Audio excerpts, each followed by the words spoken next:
I never thought I'd see this technology in real life, but colored e-ink displays are fascinating. Normally this technology is black and white, but today we have our hands on an electronic ink display that can show more than 4,000 different colors. With that same pixel flipping technology that doesn't require any power to hold its position. For reference, the shirt I'm wearing is blue, this JerryRig razor knife is a very hot pink, this is a more darker blue, and this lighter is a red.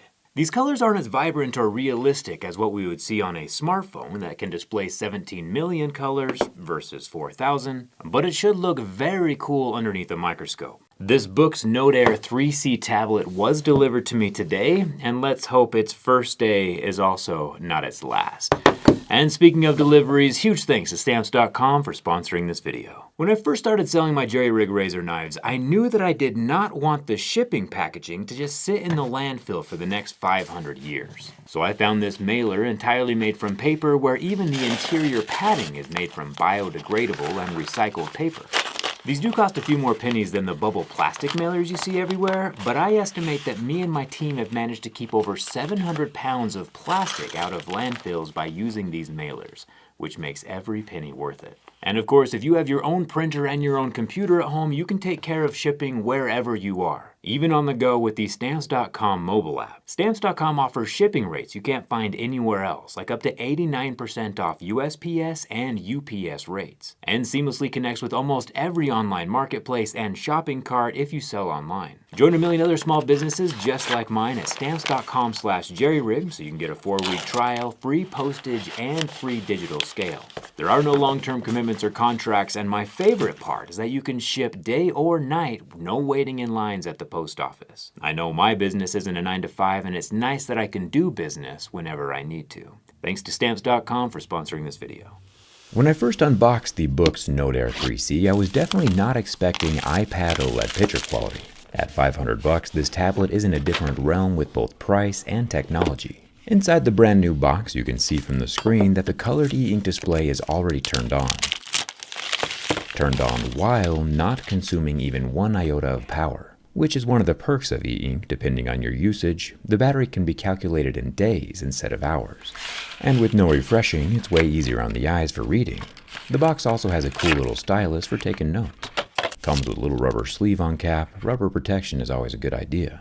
There's also a USB-C cable and an SD card removal tool. And since the tablet is already on, let's turn the tablet on. E-ink technology is fascinating. There is technically no refresh rate, as it just refreshes when it needs to. It's a very slow, very visible flash, but once the pixels have chosen their image, they can stay in that position forever, regardless of power in the battery. It's just like a really expensive Etch-a-Sketch. You'll notice though that even with this new colorized e-ink tablet, we get the same ghosting effects that we would see on other black and white e-ink displays. Ghosting means that the previous image or text lingers a bit on screen after a refresh, and you can see it even as I'm using the notepad to draw new colors on the screen for our microscope. The ghost of the menu gets baked into the colors until I do a manual refresh. We have sky blue and some grape. The noise you hear on screen is the physical sound of the stylus on the textured glass, and not generated from the speakers. I'll add some green and red. Obviously we aren't looking at Skittles level of color brilliance here, but the colors are still indeed colors. And I'll add a substantial amount of black, which to be honest definitely looks the best. I'll manually refresh the image so we can eliminate the selection box's ghost, and then I'll add some white back into the black so we can see what the white looks like as well on a microscopic level. And lastly, for good measure, let's toss some orange into the equation up here on the left. I feel kind of like Bob Ross, without the hair. And while indeed Bob had more hair than I, what he did not have, however, is a 230 times digital video microscope, which I can turn on right now. It might be a bit discombobulating at first since the capsules look far different than normal pixels, and your first question might be something like, "Hey Jerry, why is a white background full of colors?" And that's because technically the color white is all of the colors at once. And even the color white on LCD displays is still created by mixing red, blue, and green diodes. So it's interesting, but predictable that this color ink display is also RGB. Sliding over to the orange shade of e-ink, we can see now there is some black mixed in to darken the hue, and then the blue obviously starts mixing green, blue, and black pixels to get the sky blue shade our eyes can pick up. Like that wooden palette thing artists used to hold and smear colors together with before computers came along. Now, it was when I started exploring grape that I realized the tapioca-looking bumps that my microscope is picking up isn't actually part of the pixels. It's the textured surface of the screen that's distorting our image, and not giving us a proper look at the e-ink capsules. Which is fine, a little bit of glass has never stopped us before, and we'll get a clearer look at what's going on here in a second. Patient survival is optional when it comes to our education. The coolest contrast comes when we see the white and black pen strokes side by side. White is the bubbly RGBs, and black is just as dark as it can be. Zooming in deeper though still reveals some color in between all that darkness, and I'll get to why this might be a negative in a minute. The book's Note Air 3C technically has two different resolutions. In black and white it can display 300 pixels per inch, but in color it halves that resolution to 150 ppi. I assume this is because the RGB filtered microcapsules just take up more space. If we look at the black and white e-ink smartphone we took apart a while back, may it rest in peace, you can see that there are no filtered color capsules or color bleed wasting space, just super crispy white and blacks. And that means that if you're reading a lot of comics or graphic novels, the colored e-ink is awesome and definitely what you want to get. But if you're primarily reading only black and white books, then a pure black and white e-ink display is going to be noticeably more crisp since there is less wasted space between pixels. The reason that the e-ink tablet can only display 4,000 different shades of color instead of millions is because of the individual pixels' inability to dim. You'll notice that the white AMOLED numbers on my Note 24 Ultra are also created with colors when we zoom in on a microscopic level. And these little pixels are self-lit and individually capable of dimming to hundreds of different levels, which ultimately produces far more colors. 16,777,216 different colors to be exact. But just like you wouldn't dig a hole with a rake, these are different tools for different jobs. Kinda nice that I can just doodle my Mohs scale of hardness right onto the surface of the book's Note Air 3C, which is a nightmare of a name by the way. As we work our way up the scale, we start seeing scratches at level 4 with deeper grooves at a level 5. Which is rather strange since I was assuming that the surface was glass this whole time. But apparently not. It's textured plastic. Durable plastic to be sure, and even though the numbered scale disappeared, it still has definite damage on the screen. We do not find any plastic on the frame though. The black exterior appears to be anodized aluminum. There's a little weird design thing on the side, not sure what that's for. The top is made with more metal, along with a fingerprint scanning power button. On the other side of the tablet we have our orange accented USB-C port, along with dual stereo loudspeakers and an SD card slot, which is fantastic for transferring documents, PDFs, books, or notes from one device to another. And the bottom of the tablet is just more metal. Making our way to the back of the tablet, there are no cameras or camera bumps like we would see on an iPad.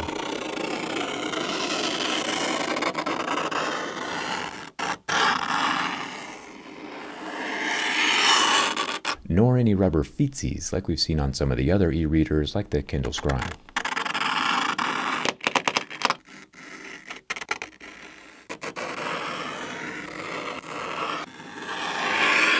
It does have some nice subtle orange accents crossing the edge though, which I think is rather peachy. To confirm our plastic screen theory, we can bring out the lighter.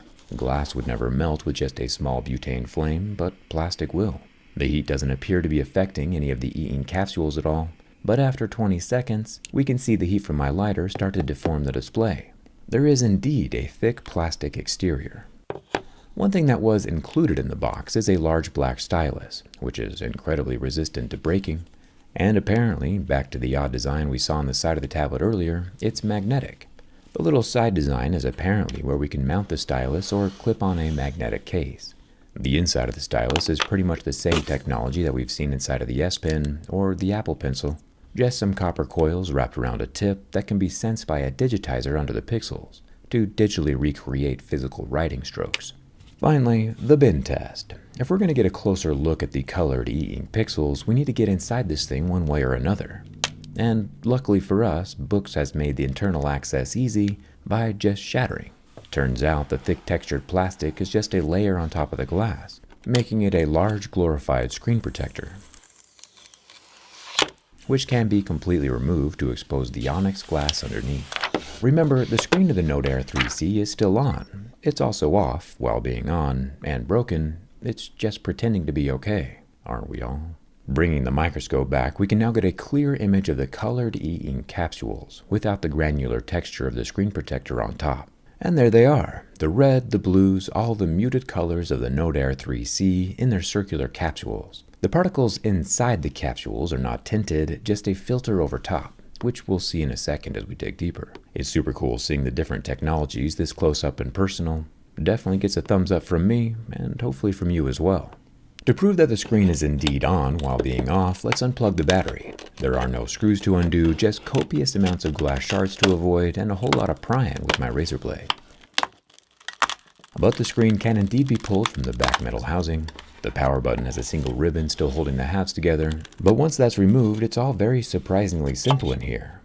Just a few chips, a small motherboard, and a long flat 3700 mAh battery, which we can unplug with my plastic pry tool, leaving the e-ink display completely parked in its previous pixel positions, pretty permanently might I add, and positively phenomenal. Going deeper to find the filter layer, we can pop the Kaleido 3 display out from the metal frame to extract some of the glass that's keeping us from the information we seek. The goldish copper digitizer on the back is what senses the stylus tip as it traces on top of the screen, and the mirror-looking thing is probably the backside of the backlight. But now, when we carefully peel away one of the glass shards from the rubbery filter that normally sits on top, leaving all of the soft capsules intact, we can zoom in really close, and we can see that indeed, the answer to all of our questions is finally here. The colored e-ink displays, this one at least, is just a regular e-ink display with an RGB filter on top of the capsules. We can see the small black and white orbs change into colored orbs where the rubbery filter patch is still attached. The orbs can individually flick on and off, and depending on the filter placed above it, can be visually combined into 4,000 unique shades of color. I think it's great. I kind of wish we could get a smartphone made with this kind of stuff, or a smart watch. Would you rock a colored e-ink wristwatch? Let me know down in the comments. And thanks a ton for watching. I'll see you around.